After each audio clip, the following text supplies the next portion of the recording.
What's the main difference between a Chapter 7 straight bankruptcy and a debt consolidation? Well, many people think of the Chapter 7 as a fresh start, and we tend to ourselves call it the fresh start, and it can be a fresh start for the right individual. It's a quicker process. You discharge the debt, which is basically not pay the debt.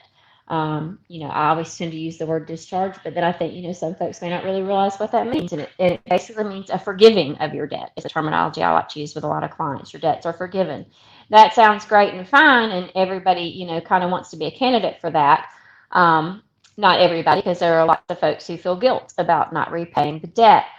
But the Chapter 7, with the right client in the right situation, can get you out from under debt. Typically, medical debt is what we look at sometimes. There are reasons we may not look at a 7 for medical debt. Um, Strictly unsecured debt. It's not going to give you a lot of help all the time with maintaining your assets. Of course, what I tell everybody, everybody's individual situation is different.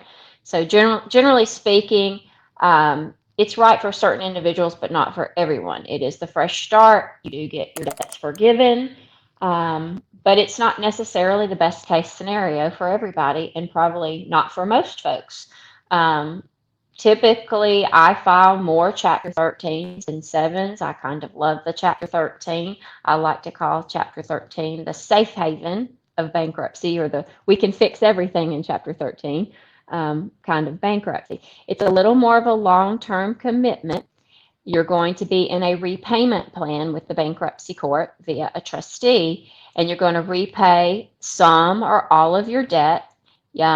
You still may get to pick and choose if there are assets you could let go that would alleviate some of the financial pressure, but you want to keep other assets. You've got some choices with what you can keep and pay for through a Chapter 13 plan, or what you might be willing to let go to alleviate a portion of the debt.